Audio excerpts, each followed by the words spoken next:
puntos clave o perlas de la hiperplasia endometrial y del cáncer de endometrio.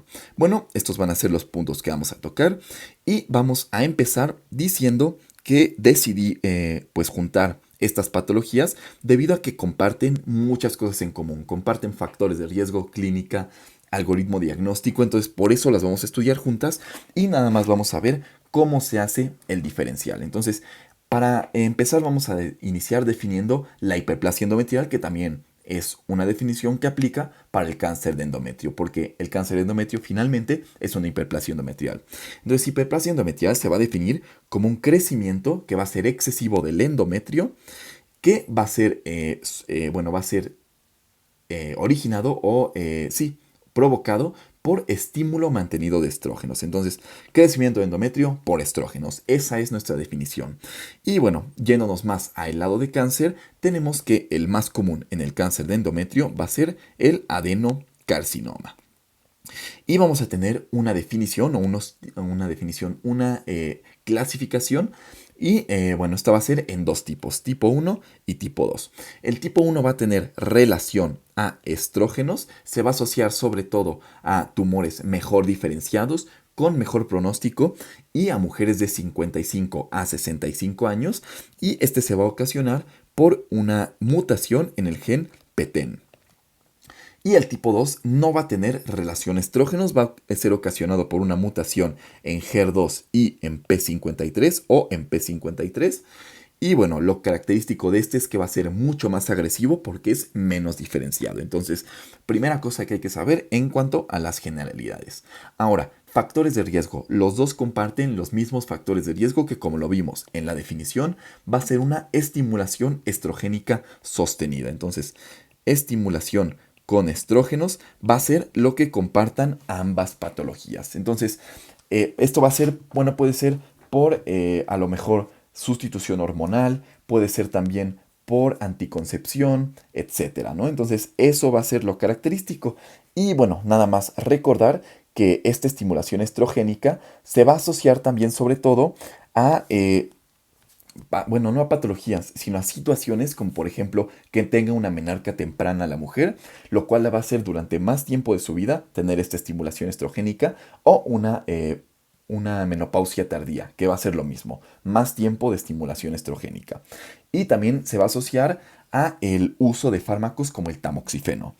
Y bueno, nada más también recordar en esta parte, ahorita que estamos en lo de la sustitución hormonal y la anticoncepción, que este riesgo disminuiría si en estos dos casos, anticoncepción y sustitución hormonal, diéramos como, junto con los estrógenos, progestágenos, para pues como balancear esta parte y que la estimulación estrogénica no sea sola y tenga su contraparte que es el progestágeno.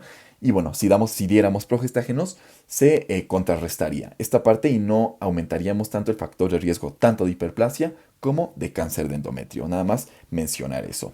Ahora, la clínica también, la clínica va a ser la misma en ambos casos. Va a ser sangrado postmenopáusico. Entonces, una mujer que tenga sangrado después de su menopausia, es decir, después de que ya tenga un año sin menstruar y de repente tiene sangrado uterino o un sangrado tipo la regla, va a ser cáncer hasta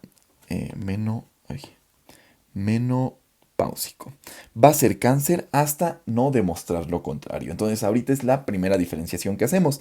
Tenemos la clínica y con la clínica vamos a irnos directamente a pensar en el lado del cáncer, aunque con los estudios vamos a realizar la diferenciación para saber si es una hiperplasia benigna o es un cáncer de endometrio. Entonces, esa sería la primera consideración y bueno, como les dije, la clínica es la misma en ambas patologías. Ahora, el diagnóstico igual, va a ser el mismo en ambos casos. El primer estudio que vamos a realizar va a ser un ultrasonido. Si este es anormal, ahora sí vamos a realizar un ultrasonido vaginal. Y si en este ultrasonido vaginal detectamos una línea endometrial que sea de más de 12 milímetros en una premenopáusica o de más de 5 milímetros en una posmenopáusica, está indicada la biopsia. Y con esta biopsia ya podemos hacer la diferenciación entre un carcinoma y una hiperplasia benigna. Entonces, ¿Cómo quedamos? Primero, ultrasonido abdominal. Es anormal, hacemos un ultrasonido vaginal y aquí en lo que nos vamos a fijar es en la línea endometrial. Esta línea endometrial tiene que ser de más de 12 milímetros en prematura o de más de 5 milímetros en una posmenopáusica para que le hagamos una biopsia. En caso de que sea de menos de esto, podríamos pensar más en una hiperplasia endometrial benigna y en caso de que sea, como decimos, de más, hacemos ahora sí una biopsia. Esta biopsia se va a realizar con histeroscopía o también puede ser con cánula de Pipel por aspiración. Entonces, aquí ya haríamos la diferenciación, como decimos, entre un carcinoma y una hiperplasia benigna. Y ahora, nada más en la parte del carcinoma, es muy importante dar los estadios de la TMN. Entonces, para los estadios de la TMN, como siempre, vamos a tener cuatro escalones, ¿no? Cuatro tipos. Entonces, 1, 2, 3, 4. El 1 va a estar conferido únicamente al miometrio.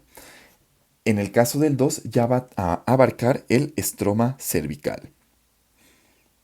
En el 3 ya va a haber invasión externa y vamos a tener 3A, 3B y 3C. 3A va a haber invasión a la serosa uterina, 3B invasión a la vagina y 3C invasión a los ganglios linfáticos. En el 4 vamos a tener ya metástasis. Bueno, también vamos a tener una metástasis o un 4A y un 4B.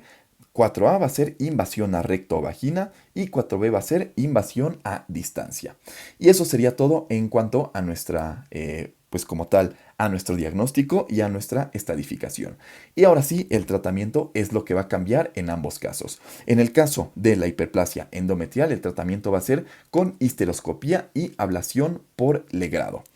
Perdón, histeroscopía y en histeroscopía vamos a hacer o ablación o legrado. Entonces, histeroscopía y en esta hacemos ablación o legrado. Y bueno, en esta tenemos que tomar siempre, en esta cirugía, muestras histológicas para pues realizar igual, en caso de que no hayamos confirmado con la biopsia, la diferenciación hacia cáncer de endometrio. Si encontramos en esta biopsia una hiperplasia simple, podemos hacerle control anual. Y si encontramos en esta biopsia una hiperplasia atípica, vamos a hacer histerectomía radical. Y en el caso del cáncer, el tratamiento igual va a ser una cirugía. La cirugía de primera elección siempre va a ser la histerectomía. Pero podemos cambiar un poquito el tratamiento si quiere o no tener hijos la paciente. Entonces podemos dar hormonoterapia con medroxiprogesterona si quiere hijos. Y bueno, también vamos a definir un poquito el tratamiento si, bueno, dependiendo el riesgo en el que se encuentra la paciente. Siempre va a haber histerectomía. Recordemos nada más, si quiere hijos podemos dar hormonoterapia, aunque clásicamente nunca se va a hacer porque es muy peligroso. Pero bueno, igual, como bien sabemos, a la cirugía le vamos a asociar fármacos. Solo no le vamos a asociar adyuvancia o fármacos si está en un estadio 1A. 1A no va a tener adyuvancia. Si está en un riesgo intermedio o un 1B, ya vamos a asociarle al menos radioterapia. Si está en un riesgo alto o en más de 1B, ya vamos a asociarle radioterapia y quimioterapia. Y si el tumor no es operable, pues nada más vamos a darle quimioterapia. Y bueno, eso sería todo en cuanto al cáncer de endometrio y la diferenciación con hiperplasia endometrial. De este lado queda el apunte. Muchas gracias.